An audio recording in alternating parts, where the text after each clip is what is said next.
your teams. The heart of Atlanta. Valley Sports South and Valley Sports Southeast. The heart of a fan.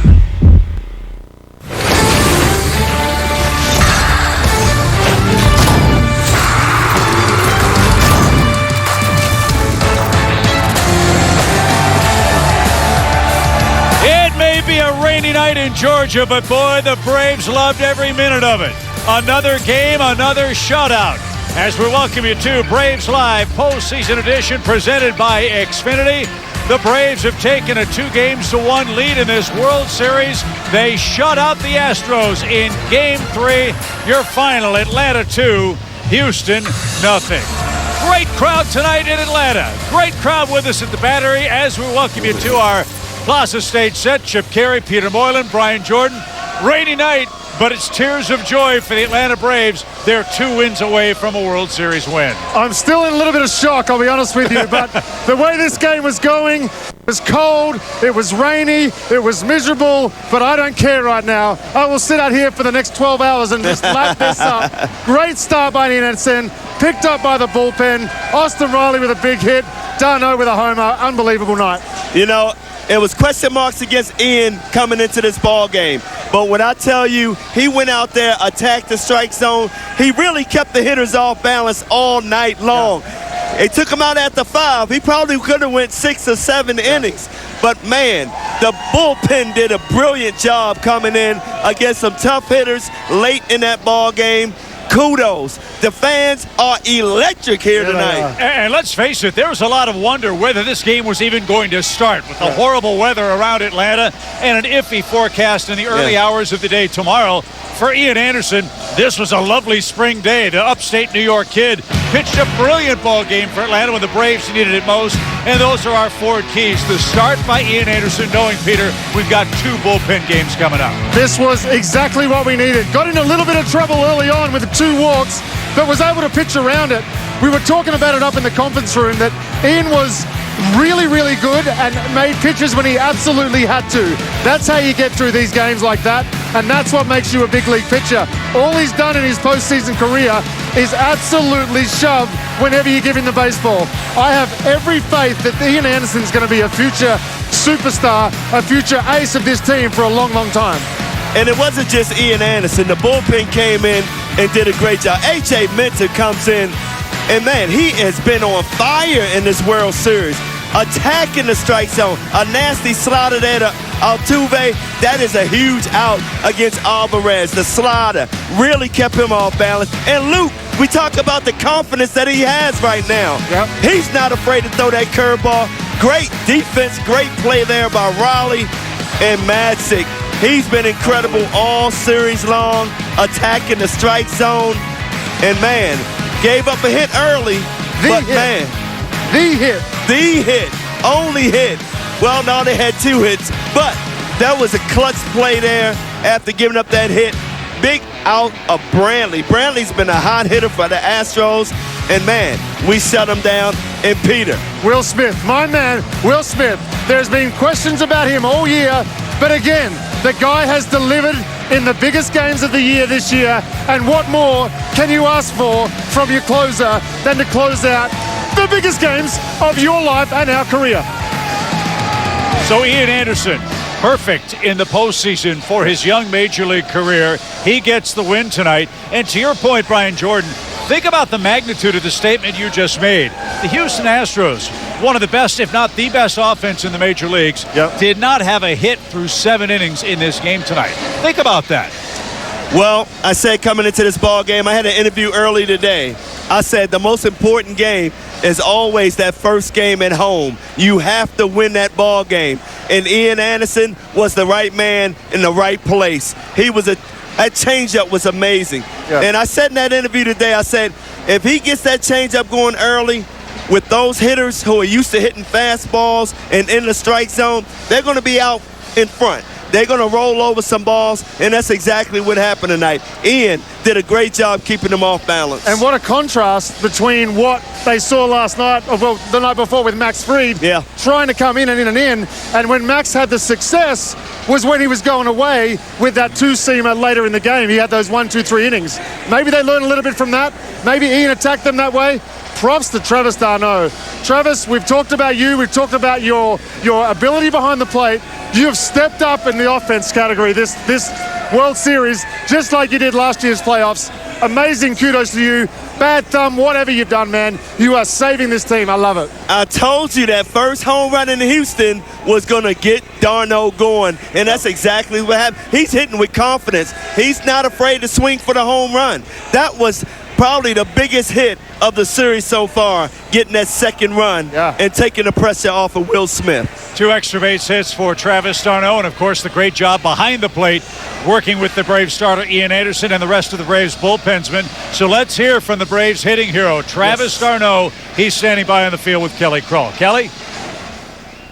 Well, guys, here with Travis d'Arnaud, the big home run in that 8th inning. I know you had a double earlier in the game, but in that moment, first pitch swinging, walk us through that AB and what you're trying to do there. I know Graveman's an excellent pitcher. I was just looking for something over the heart of the plate and just made sure I kept my eyes on it, and that was basically it. World Series home run in front of your home crowd. Travis, does it get any better? It does not get any better than that. I mean, they were the ones that let me know it was gone by them screaming right away. And then them screaming the whole time. I feel like my legs aren't sore anymore. I feel like I was floating around the bases. It was very cool, very special moment, but most importantly, we got the win today. That's awesome. Well, they were screaming a lot from the very beginning. Can you tell us what was working for Ian Anderson tonight, and really just overall the job of your entire pitching staff? Ian had everything. I mean, I know he gotten a lot of 3-ball counts, but he was able to get himself out of them. I mean, he's been doing that his whole career. He never gives up in any situation, whether it's 3-0 or 0-2. He knows he can make a big pitch when he needs to. And then obviously the bullpen came in and shut the door. It was incredible. I'm so thankful to have all of them as part of our staff. They're all great, and they all want the ball in big moments like this. Absolutely. 2 more, Travis. We appreciate it. Thank you. Thanks for having me. Enjoy this one. Guys. All right, Kelly, thank you very much. On a night where we didn't think the ball was going to travel much, it didn't. There were only 8 combined hits in Game 3 of this World Series. But to you guys' point, the ball that d'Arnaud hit was an absolute no-doubter. I mean, Graveman, you know he's going to come at you. Yeah. He throws 98 to 100 miles an hour. And sometimes you just guess right. Well, and he was looking for a fastball. I'm not sure if it was...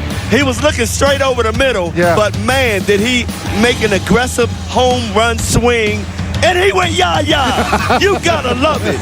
My man, d'Arnaud, getting it done in the clutch. I don't know about you, Peter. I felt like the Braves were kind of in control of this game, even with a 1-0 lead. Yeah. Obviously, a 2-0 lead makes a world of difference. But from a relief pitcher standpoint, protecting a 1-run lead versus 2, did you see Will Smith do anything differently in the top of the 9th inning? Especially not once you get out there. Yes, you have a little bit of a buffer, and when that runner gets on, all they can do is tie it, but at the same time, nothing changes. I don't want to see anything change from Will Smith for everything that he's been doing. The difference that I'm seeing so far is that breaking pitch. He's able to spin that breaking ball whenever he wants to.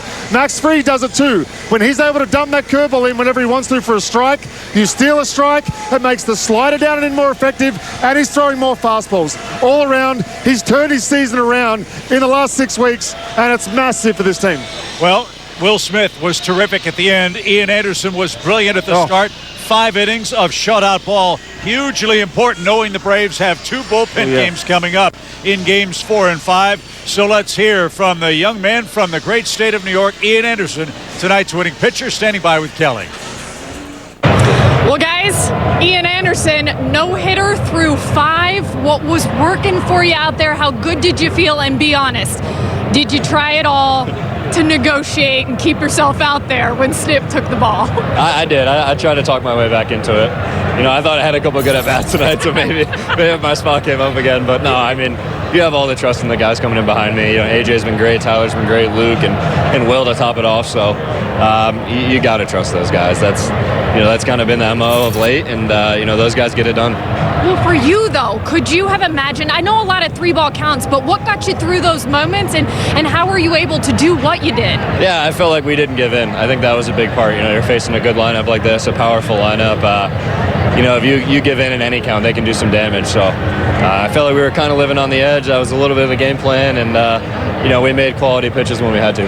What was the reaction when you stepped in that dugout? Your night was over. What were your teammates saying to you to basically just set the tone in what felt like almost a must-win game, right? Yeah, they were excited. Definitely. I always kind of tell them, hey, go finish the job once I come out. So, and they certainly did it tonight. Last but not least, your battery mate there, just kind of putting that extra oomph. Yeah, that was awesome. That ball got out of here in a hurry. So, he deserves it. He's, for how hard he works and how well, he works with us. You're always excited to see your catcher do that. Well, enjoy this one. A lot of cheering, a lot of happy faces leaving here tonight, Ian. Thanks a lot. Thank you, guys. He was great. I was talking with Chipper Jones before the game, and he said, guys, Game 1, Game 3, and Game 5. Obviously, Game 7 of a World Series, hugely important. The Games 1, 3, and 5 are gigantically important, especially when you are the home team, as the Braves are in the middle 3 games of that set. Ian Anderson held serve tonight, did more than that, knowing again how much bullpen usage the Braves have ahead of him. This was a huge, huge moment, not just for him, but for the Braves in this World Series. 100%, and I think I've never played this far into the playoffs, but having watched so many, you can see the momentum changes, and you can see how the mood of the players changes. Tomorrow when they come in, we got 3 in a row now, so 3 heavy bullpen games with a day off after that. I see Snit not lifting the accelerator at all. I say he's going to go for it. He's going to try and win this thing here in Atlanta and sweep these guys and send them back home. Well, you almost have to. And you got the advantage. You won 1 in Houston. Exactly. So it's a great opportunity for the Braves. Yeah, I understand it's a bullpen game, but we've done that before, and we've been very successful. And like you said, Ian going 5 innings tonight is huge, saving that bullpen.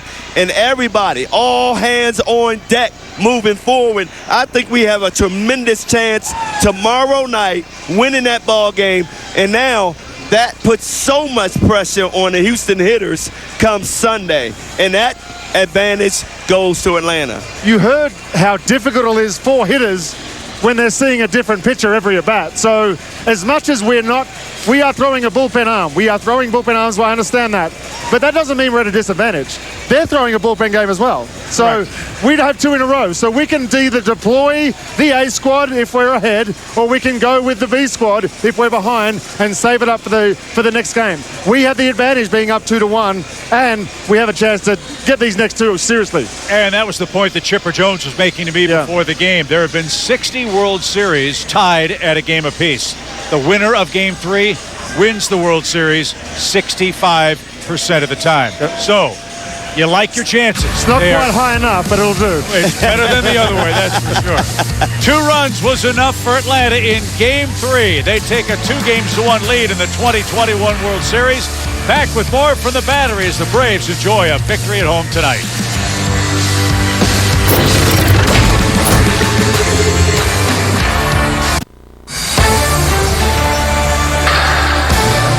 That's the reaction with the final out in the 9th inning as the Braves take a 2-1 World Series lead. Braves Live brought to you by Landmark Dodge, Chrysler, Jeep, and Ram.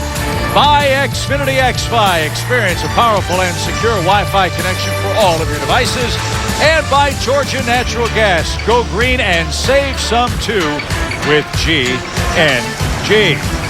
Great to have you with us tonight on Bally Sports. Chip, Peter, Brian Jordan with you here in Atlanta. Braves shut out the Astros.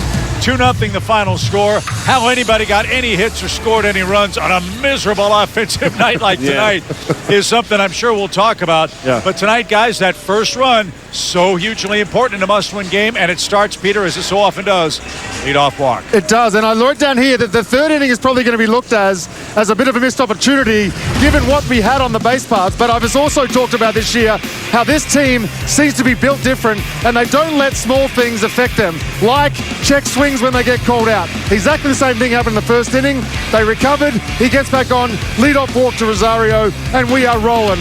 Freddie Freeman then hits a lines of bullet to left center field, and all of a sudden we're in business with first and second, none out, BJ. You know, I'm feeling good right now. Man on first and second, no outs. Albies got to put the ball in play. He strikes out swinging. But this guy right here, he's been doing it all year long. Raleigh, RBI double down the left field line, getting the scoring started. Unfortunately, like you said, though, it was a great opportunity to blow the game open early, but it just didn't happen. 1-0 lead after the third inning. You got to be happy with it, though, with the way our pitchers were throwing. Yeah, especially the fact that they were able to hold that lead. As I said, like in the Milwaukee series when we had first and third not out in the first inning and we didn't score. Those were the kind of things that would sink this Braves team in the years past. And we've recovered from those situations this year, and we've moved on, and we haven't let them affect us, and we've won games. It's been amazing. As we know, nothing has come easy for this Braves team, and they certainly haven't made it easy on themselves this year. And that's really the story for the Houston Astros. Their high-flying offense really kind of shut down in Game 1. Got going at home in Game 2. Got only 2 hits tonight. And so for their manager, Dusty Baker, knowing he's got a bullpen game tomorrow, a lot of questions for the Astros manager, who made, shall we say, an unhappy homecoming back in Atlanta. Let's hear from Dusty downstairs. Dusty, how do you size up just what happened to your offense tonight and just struggling to get anything going, not only against Anderson, but then when their bullpen came in? Well, like I told you a couple days ago, when you haven't faced a guy, the nod goes to him for a while. And, he was effectively wild. I mean, he had a 1-to-1 ratio balls to strikes, and our guys never could zero in on the strikes. And, they're no secret that they got a good bullpen. And so, we didn't center, too many balls tonight. We threatened a couple times and, didn't get the 2-out RBI hits that we had gotten before. And that was kind of uneventful, night for us. But, invariably when you shut us down, usually our guys come back, the next day and score a bunch. So I hope history repeats itself. Chandler a little further to your right, and then Danielle. Anderson was effectively wild. Came out of the game, you guys kind of did decide to relief a little bit. I know their bullpen's very good. But... No, not really. I mean, it's like, I think they did what they had to do. I mean, no, we didn't breathe no sigh of relief. I mean, it's like I said, he was, you can't take anything away from him, but, when the guy's in the zone, out of the zone, I mean, like I said, it's tough to zero in on him. Yeah, Ian Anderson was a tough guy to zero in on him. And from the Astros' perspective, I'm sure they're frustrated because, as you heard Ian say, he had a lot of deep counts. The Astros probably could have had him on the ropes, but this young kid who the Braves players say looks like he's 65 pitches with a man that has half that life experience. He was terrific again tonight. That's the great thing about Ian. He went 3-2 counts, but as a hitter, I'm expecting you to give in and throw that fastball where I can handle that pitch. But he was still throwing a changeup. He was throwing curveballs with 3-2 counts, and that's what kept these hitters off balance all night long. I mean, look at that.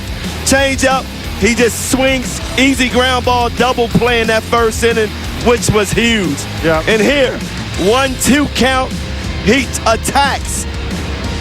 High fastball. I mean, Peter, he was going at these guys with that changeup all night long. The thing about that last at bat against Brantley is that he got to 0-2, and then he threw 3 straight changeups that he spiked them straight into the ground. Non-competitive pitches to make it 3-2. If you're a hitter, you're Brantley, he's just spiked 3 changeups in a row. There's no way you're thinking he's throwing another one. Ian Anderson has the courage and the nut shack to go out there and throw the 4th changeup like he did. I think that's Australian for intestinal fortitude. He certainly showed that as he is undefeated in postseason play. And no win for Ian Anderson bigger than the one he got in Game 3 of this World Series tonight. Braves shut out the Astros. 2-0 is your final score. We continue on Braves Live postseason. A late homer by Travis d'Arnaud sealed the deal for Atlanta as we continue wrapping things up at the Battery Atlanta after the break.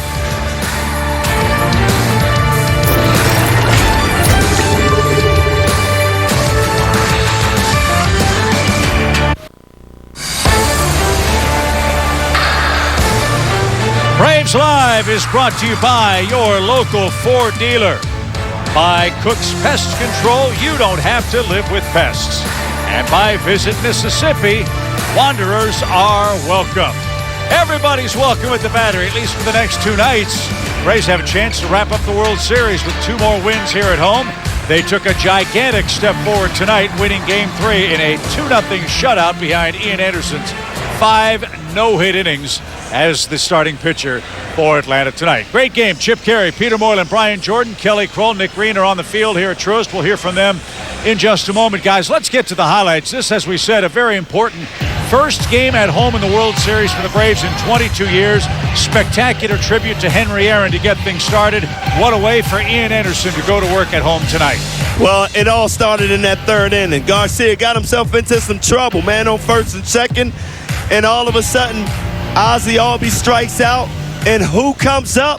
That man right there, Austin Riley, lines a RBI double down the line. Rosario comes on in the score. I thought we were going to send my man Freddie there, but it just didn't happen. Only takes him 3 steps. Here we go, the top of the 6th. Still 1-0. AJ Minter in after 5 hitless innings from Ian Anderson. Some people question that call, but Minter just shows you exactly why that was the right decision, striking out Alvarez to end the inning. And we talk about Luke Jackson pitching in that first game, getting that confidence back. He was terrific tonight. How about this play by Austin Riley? Just bounce it over to Freddie Freeman. He's going to make the play, and Luke Jackson gets out of that inning.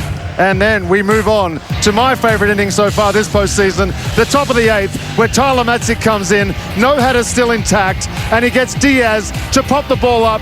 The ball's slightly misplayed in left field, and that's the first hit given up by the Braves tonight. The bench was clearly not happy that fell, but either were we. Later in that inning, with 2 outs, run on 3rd base, Matzik gets Michael Brantley, the best hitter on their team, to pop up to Riley to end the threat, BJ. And the momentum shifts. Graveman comes in the ball game. First pitch to Travis d'Arnaud. He goes, yeah. You gotta love it. His 2nd home run of the World Series. Man, he is swinging a hot bat right now. Early in the game, he hit a double. Put the team on his back. Top of the 9th, Will Smith in to close it out with 2 outs. Kyle Tucker up. Smith gets in to pop the ball out to center field, and the Braves take the win 2-0 and are up 2-1 in the World Series, BJ. Yes, you gotta love it. The fans were going crazy. And they'll be going crazy all night tonight, all night tomorrow night for Game 4 of the World Series. Let's wrap up Game 3, our Academy Sports and Outdoors game summary. Only 2 hits for Houston, not 1 hit. They had 2 hits in the game. Braves out-hit him 6-2. The home run by d'Arnaud. He had 2 of the Braves hits. Austin Riley, 7 extra base hits in the postseason. Chipper Jones, the only other Brave 24 or younger to do that in Atlanta history. So Riley's great postseason has continued as well. And so it now sets up beautifully. Both managers, Dusty Baker, Brian Snitker, have bullpen games in Game 4. It's going to be crazy. A chance to put a stranglehold on Houston with a win tomorrow night. I think it's absolutely fantastic that we have 2 of the probably more old school style managers having to manage a bullpen game in Game 4 of the World Series. I think it's outstanding. It shows the difference. It shows how far we've come. It shows that the old's embracing the new. I love it. It's going to be awesome. I don't know if it's so much old embracing the new as much as says, oh my God, we've all run out of starting pitching, Brian. And so from a hitter's perspective, look, Braves got 2 runs on 6 hits tonight. The weather was nasty. It might be nasty again tomorrow. But what is the difficulty as a hitter facing a bullpen game where you might see 4 pitchers and 4 at-bats? Well, that's the difficult part. I mean, when you're used to facing one starter, you may get 1 or 2 or 3 at-bats against him, so you can make some adjustments. But when you get a different guy coming out, you just don't know what's coming at you, and it puts a hitter at a disadvantage. So bullpen games sometimes, to me, are pretty good. Well, we think Zach Greinke is going to start the game for the Astros. We're not sure yet who's going to start for Brian Snitker. Perhaps he'll let us know as he's at the podium downstairs after the Braves 2-0 Game 3 win. So against the backdrop. No, I mean, the no-hitter thing, he wasn't going to pitch a 9-inning no-hitter. He wasn't going to have pitches to do that. Yeah, I was going to say also against the backdrop of 2 bullpen games. I'm sorry? Also against but it's still, I mean, I'm... You know, and I told Ian, I said, Ian, I'll be honest with you, he was And one of the things was he thrown a lot of pitches at the top half of that lineup, getting ready to go back out when he did. I thought the fourth inning, he really had to work to get through that. He had a really good fifth inning. And then I told him, because he was like, "Are you sure? Are you sure?" You know. But I was just like, Ian, I'm going with my gut right here, and just my eyes, my gut. It'd have been real easy to let him go out. I don't know. Something just our guys were rested that we like, and I just thought that at some point those guys that saw, I think, Altuve, their first three hitters saw multiple, had 12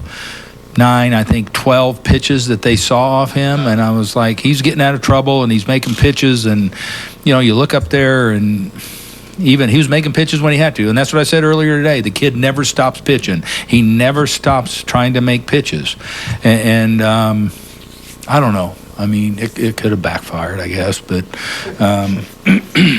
I just thought at that point in time, in this game of this magnitude and all, that he had done his job. And we had a bullpen that all the guys we used had 2 days off, and they were only going to pitch an inning apiece, and that made them available for the next 2 games after if it went south. Dave in the fourth row in the middle. Snit, were you almost relieved when they get that hit in the ninth inning after the only hit to that point was the one that falls on? No, I wasn't relieved. I wanted to catch that ball. There's no relief at all. In retrospect, I should say. No. I was like, oh my God, now they're bringing, I wasn't relieved after that. What can you say about Ian, what he's been able to do in his postseason career so far? No, he's been awesome. He's been awesome. The kid is, like I said, is so mature, but it's, he got a lot of 3-ball counts, but the biggest credit to Ian is he never stops trying to making pitches. He never gives in. He stays with his stuff. He stays with the game plan. If it doesn't work, he goes to the next hitter and starts anew. And he's got a really good quality of limited damage when he's not real sharp. If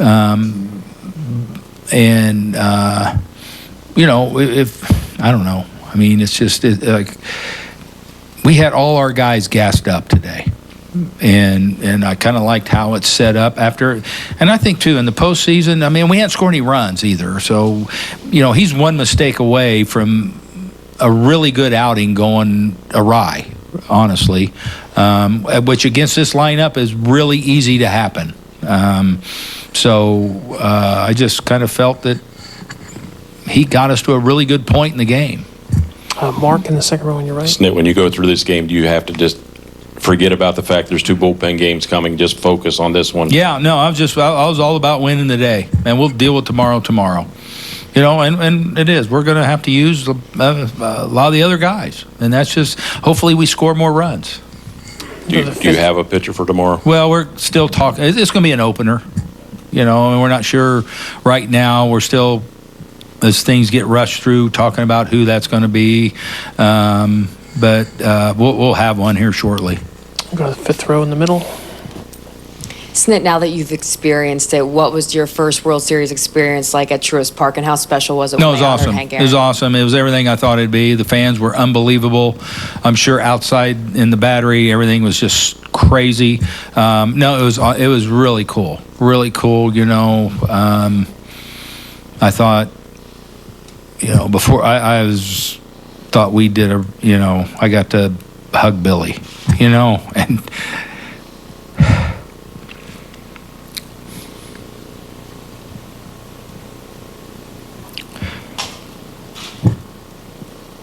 Tell her how much I missed Hank. Go to Joel on your right, Snit. It's not easy to ask a question after this, Brian, but I'm wondering, you have an important job, obviously, which is to try to win this game, number one. Do you ever think within the game about history or about what might be most entertaining, or are you so focused on a singular event, I need to win a baseball game? Yeah, I need to win a baseball game, honestly. I don't see a lot of stuff. Over the course of my career, my wife's like, you see this, see that? And I was like, no. You know, I mean, you just get so locked in on the game itself, and you don't see things because there's just so much going on in the course of the game. We'll go to Tyler. Sid, all the reasons you stated about pulling him are perfectly logical, but it still has never really happened. I don't think a pitcher being pulled from a no-hitter in the World Series when he's healthy. Are those kind of decisions something you've evolved into over time? Because it's probably not something we would have seen. Yeah, no, you're probably, that's a good question, and you're probably right. The me of old, probably a couple of years ago, I'm thinking, how the hell am I doing this? Quite honestly, but you know what, Ian, he had so many. You know, the pitch count was such that he wasn't going 9 innings. You know, so it wasn't about that. I've had that happen to me a few times during the regular season where you let guys go.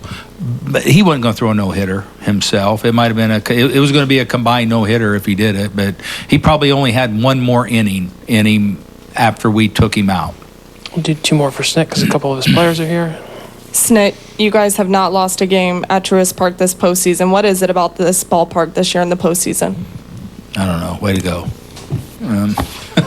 No, I don't know. The guys like playing here. They do. I mean, people ask me during the season, how come you win on the road, you don't win at home, vice versa, and I don't know what it is. I know the guys like playing here. They like being at home. They like our atmosphere here. Our just everything internally. Our fans are awesome. I keep saying it. This Braves country thing is real. It is so good. And our players love it, appreciate it, and it's a real thing how these people come out and support this club, and they do feed off of it. I'm sorry, they feed off of it. I'll finish up with Mark halfway back on your right.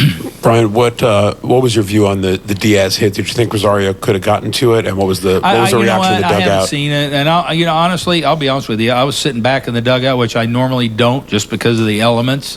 So, and I haven't seen a replay or whatever. I know it was probably one of those in between type things. And I'm going to tell you what, to the players' credit, it's hard to hear.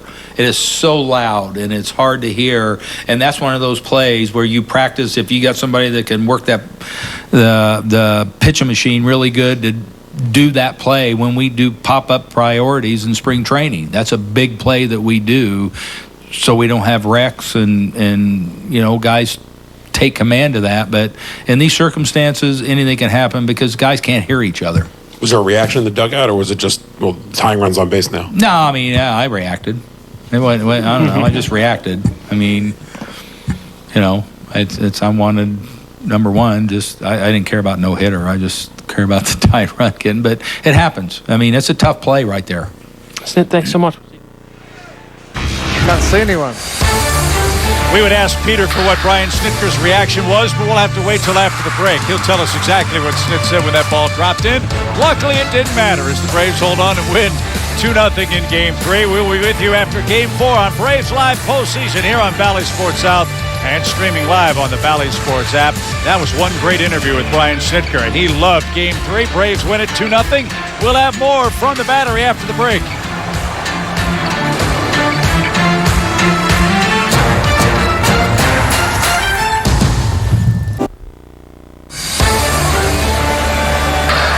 Braves Live is brought to you by Toyota. Visit your local Toyota dealers. Toyota, let's go places. And by Truist, BB&T and SunTrust are now Truist. Still having a blast at the Battery. Had a great time at Truist Park tonight. Even the damp, chilly weather couldn't deter the Braves. They take a 2-1 series lead over the Astros. They win tonight 2-0. Brian Jordan, Peter Moylan, Chip Carey with you.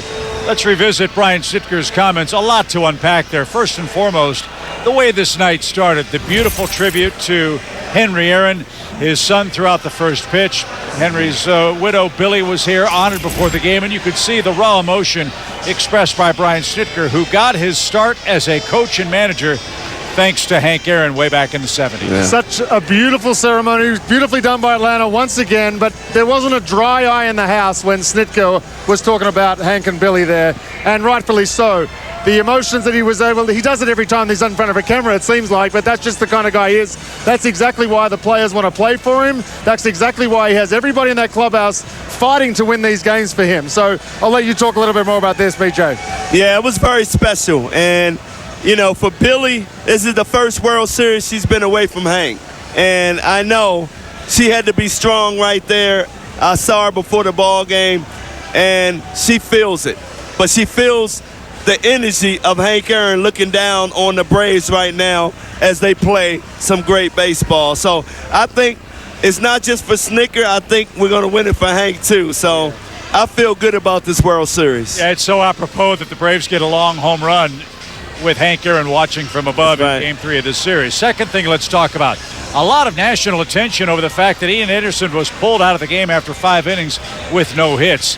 We've seen Brian Snitker talk about this. The evolution of baseball, like it or not, it's tough for starters to go through a lineup 3 times. And the game within the game, Peter, pitch count matters. And pitch count against that part of the lineup, extremely important. I can see what the old school thinking is, because that's the way that we grew up playing the game. That's the way that I remember playing the game. But I was also lucky enough to evolve with the game. So we see Minter come in the 5th inning. And as I said, he made these guys look silly, and he made Brian Snitker look like a genius, because clearly it was the right move. I understood what he said when he talked about the amount of pitches that Ian Anderson had to throw to that top part of the lineup. It wasn't just the amount of times he'd seen them, it was the total amount of pitches that he's thrown to that part of the lineup. I still absolutely was the right move, and especially when you got the weapons out there like we do in Matzik, Smith, Jackson, and Minter. We're going to see more guys tomorrow, but with those guys at the back end, I feel really good. And, Brian, all of the relievers, all 4 of them, very efficient, very quick innings, not a lot of pitches. And Snit said they're ready to go tomorrow if needed. Yeah, it's all hands on deck right now. And it's good to see Matzik say that, hey, I will be ready tomorrow, because they understand the importance of this World Series. You don't want to go back to Houston if you can take care of business at home. And it goes back to what you said. This game has evolved. I would have loved to see Ian go more than 5, but I love what he did, because matchup late in the ball game is very important. And the last thing, we talked about it earlier, you don't want a pitcher going through a 3rd time, because guys make adjustments off of them, and Snitker knows that, the team knows it, so the bullpen came in and got it done. I can pretty much guarantee you from a former bullpen guy that there will not be a guy out there that will make himself unavailable, short of someone throwing 60 or 70 pitches as an opener in the next 2 days. Everybody's available. It's all hands on deck. I spent 15 years playing this game and never got to a World Series, didn't get to a championship series, never won a championship series. So every single guy in that clubhouse knows that this isn't something that comes around all the time. They're going to give it everything they got. And the other thing that Snit said that I thought was so important, and I agree with him, Ian Anderson was not going to throw a no-hitter by himself tonight. And so a lot of folks disappointed, obviously, at the miscommunication or the tough play that Rosario couldn't make in left field for the first of the 2 Astros hits tonight. So let's find out what happened on that play. Eddie and others are at the podium downstairs. Let's get a little insight as to what was going on in the late innings of a very tight 1-run at that time Braves lead. Yo la ataqué duro desde el principio. Vi que Dancy venía de espalda. Traté de llegarle, canté gare, pero a lo último me asusté cuando él no me escuchó y para no tener un tropiezo, pues a lo último cayó la bola. Yeah, I started charging it hard right away, and I noticed Dansby was charging hard as well, and he has back to the ball. So obviously we're both trying to make a play on the ball. When I knew I had a beat on it, I was trying to say, I got it. But obviously I knew Dansby couldn't hear me. So at the last minute, knowing that we couldn't communicate, I just wanted to make sure that I avoided any collision between the 2 of us. So I just kind of eased up on it right there. Yeah, for Austin, obviously it seems like every series here and almost every game you've got some kind of big hit in the mix. You had a great season, so obviously you're just kind of carrying it over. But do you have a different feel in the postseason? What do you attribute to just kind of continually coming up in the clutch all through these playoffs? I think just sticking with my work that I do in the cage and doing my homework, against the pitcher. You get into the postseason and I feel like a lot of people want to change a little bit, trying to do a little extra, and I just try to keep it as simple as possible. Keep my approach through the middle, and I think that was the reason why I was able to stay on that slider right there. Third row on your right, guys. Saludos, Eddie. Después de una serie tan caliente en bateo como la que tuviste en la serie de campeonato, los hits parece que llegan a cuentagota en estos primeros 3 juegos de la Serie Mundial, pero no solo te está pasando a ti. ¿Cuán raro ha sido para ti ver esta serie, obviamente donde el picheo está dominando, por lo menos en este tercer juego? Bueno, de verdad que es difícil porque, por ejemplo, el pitcher de hoy era un pitcher que estaba fuera de la zona casi todo el tiempo y hay que ser más paciente.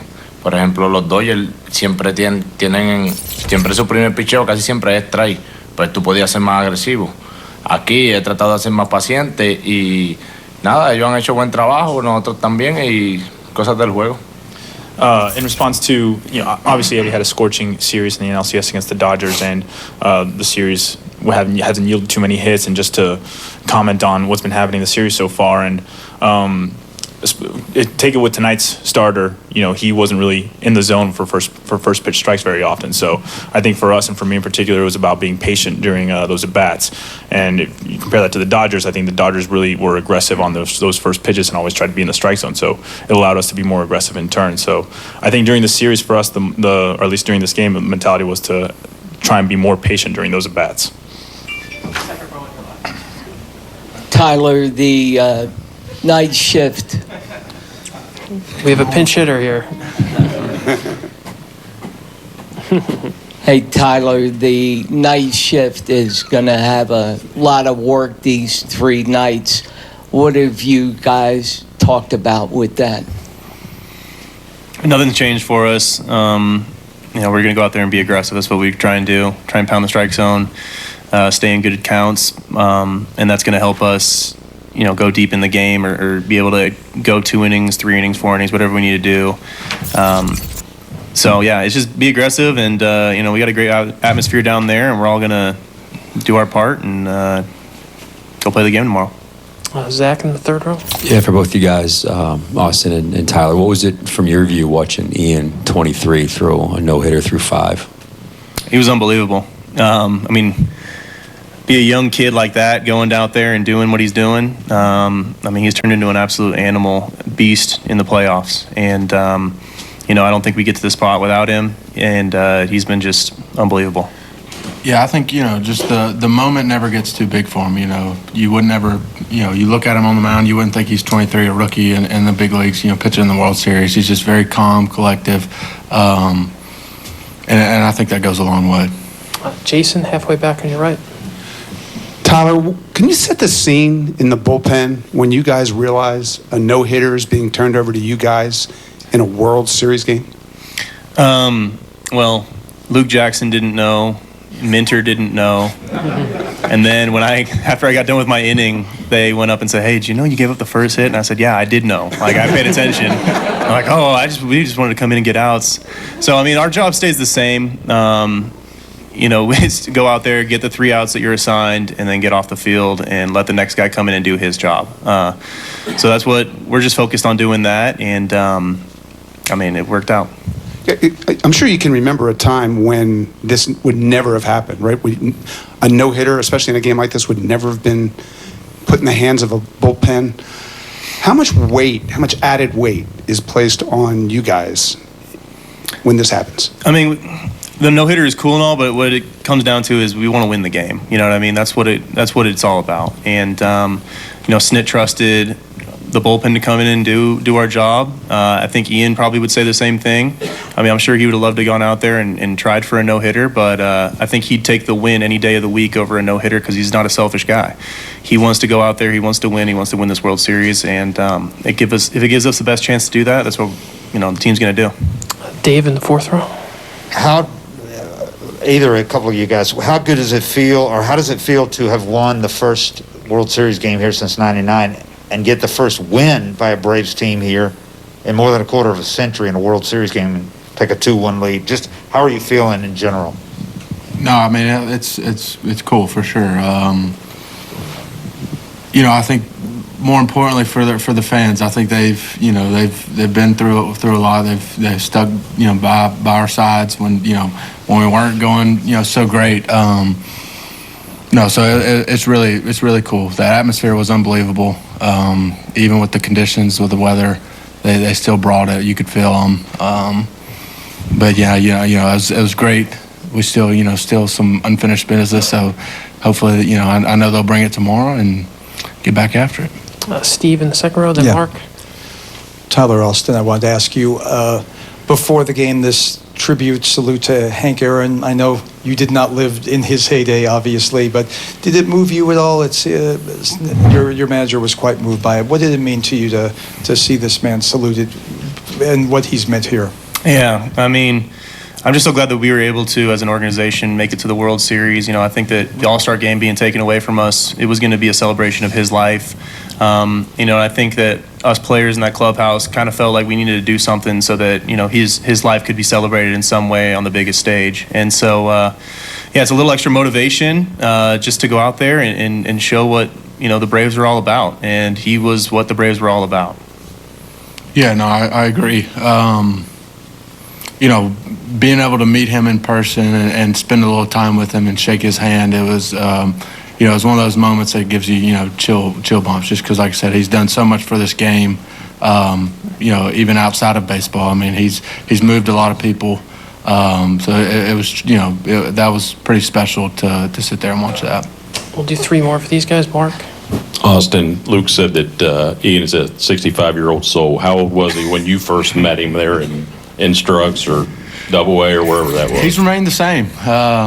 He's always been 65? I think so. Just one of those guys that just, just is there, is just nonchalant, just, he's Ian, I think that, Screech is what they call him. So, I mean, he's a good dude. He really is. And like I said, to do what he did tonight was pretty cool. Jesus on your left, guys. Eddie, ¿quién te está acompañando y qué significa de que te acompañe ese niño allí a ti hoy?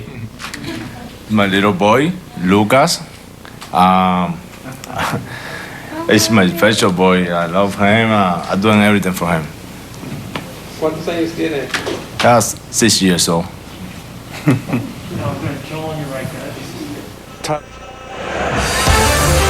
Great answers, great press conference, and what a great year it's been for Luke Jackson. National League champions, a new dad, and 2 steps away from a World Series in Atlanta. 2-0 our final in Game 3. More from Braves Live postseason postgame right after this.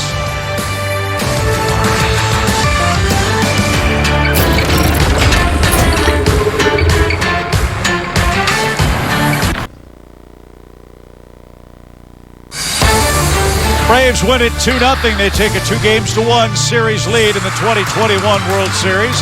We promised you Nick Green was with us tonight. And to prove that to you, he's standing by with Kelly Kroll as the Braves wrap up a Game 3 win over the Astros tonight. Chip, gentlemen, we hope you're staying warm out there on the set. You traded places. You decided to join me here on the field, huh? For the first I did. World Series and I kind of win like it.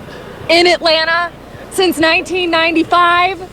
2-0 victory, and the pitching staff, I think they all deserve gold stars in this one, but a no-hitter through 5 from Ian Anderson. I bet you called that back in July when he was sidelined. And then they take that on through the 7th, and really, Nick, when you look at what this pitching staff did here tonight, how does that set them up now moving forward, which we know is something Brian Snitker is going to have to sort of figure out here over the next couple of days? Well, going to this, you knew that Ian Anderson had to give you some innings. And a lot of times he's been giving 3 or 4 innings lately. He needed to give 5 today. That was the most important thing so that you could run out your bullpen that Brian Snitker ran out today. So those are the guys that he had rested. He trusted them. Ian gave you 5 great innings. Yeah, a lot of people are going to say, why'd you take him out?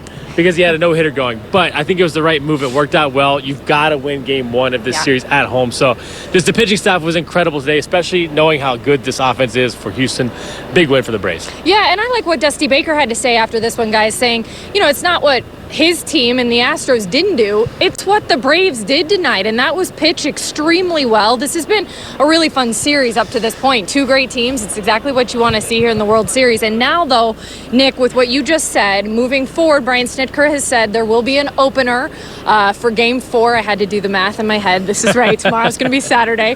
Game 4. And he said it will be an opener. And then from there, who do you think gets the bulk of the innings? After Kyle Wright threw the other day, I feel like it's got to be him. He's the one that's going to give you length. He's the one that's stretched out. He's pitching well. I love what he did against Houston in Game 2, so hopefully he can give you some innings. My thought is that if you can have an opener give you 1, you still want Kyle Wright to come in if he does in a clean inning.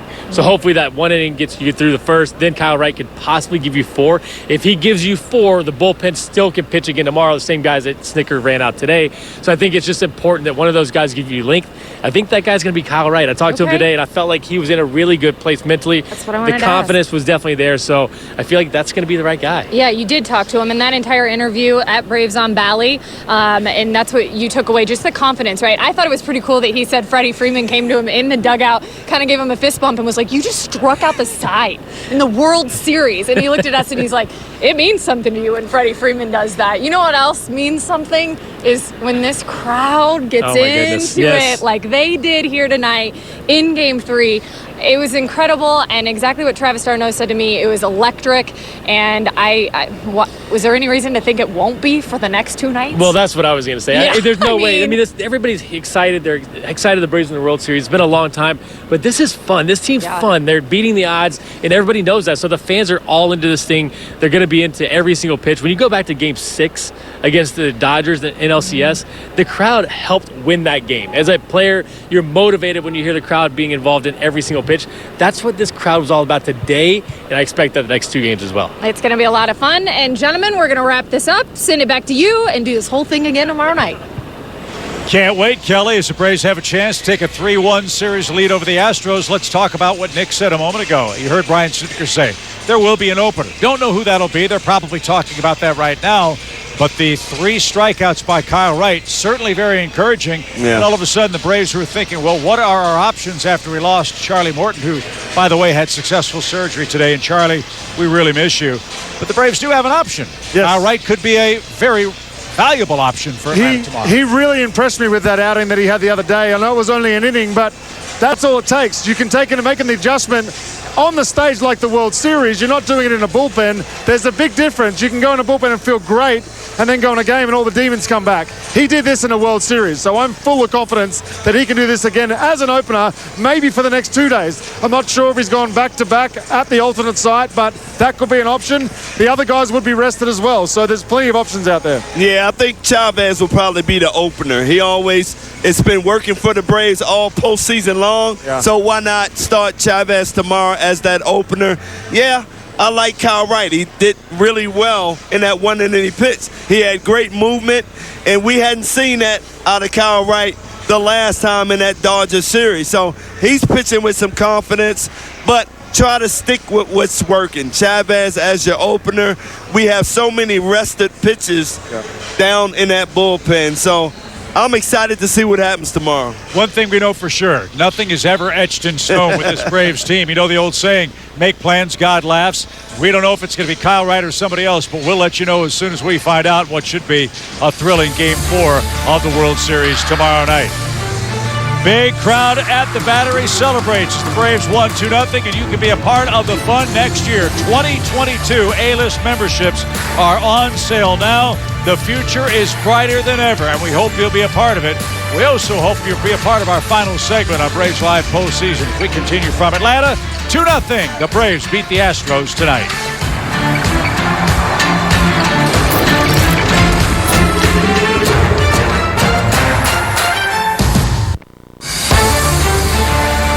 This World Series has been very close. The Braves have outscored the Astros 10-9 and lead 2-1 with 2 more left here in Atlanta. Games 4 and 5 on Saturday and Sunday nights. Final segment time. Chip Carey, Peter Moylan, Brian Jordan. Fellas, thrilling game. Braves did everything very well tonight. Got just enough offense. What do you look for tomorrow in a matchup of bullpens in a critical 4th game of the series? You know it's not going to be easy because this offense of the Houston Astros, man, what an impressive night to hold those guys to 2 hits. So you know they're going to be mad, and you know they're going to want to come back tomorrow against a bullpen game and jump out early. I think the early innings are going to be very important for the Braves bullpen. If they can get it done early, the pressure is going to mount with those hitters in the ball game. So advantage again, a 2-1 lead for the Braves. The pressure's on Houston. We have so many options, and this is what's going to make the next 2 days so much fun. Well, fun for us, not so much fun for Snip, but to be able to maneuver and work your way through games like this, you have decisions to make, whether it's when you pull the guy that started or when you pull the next guy. How many innings do I let someone go? Do we get the lead? Are we behind? If it's 1 run, do I deploy the good guys? If we're up by more than 4, do I let someone else try and take an inning, or do I go for it? There is so many decisions that have to be made in the next 2 days. I can't wait to see how it plays out. One critical number in postseason play in 2021. The team that scores first, 27-7. That will be a key, Brian, to your point, for the Braves in Game 4 against who we think will be Zach Greinke and an Astros bullpen game. Whoever starts, whoever finishes, we will be there to recap it for you on Braves Live postseason after every game of this 2021 World Series. Join us on Valley Sports South and live on the Valley Sports app. Fellas, had a lot of fun tonight. Let's do it again tomorrow. Okay. Let's go. All right. Keep me away. For Brian Jordan, for Peter Moylan, Nick Green, Kelly Kroll, and the rest of our great crew in Atlanta, I'm Chip Carey. Thank you for joining us. We will see you tomorrow night. Braves shut down the Astros. Ian Anderson and Travis d'Arnaud, big stars for Atlanta. They lead the World Series 2-1. We'll see you tomorrow night.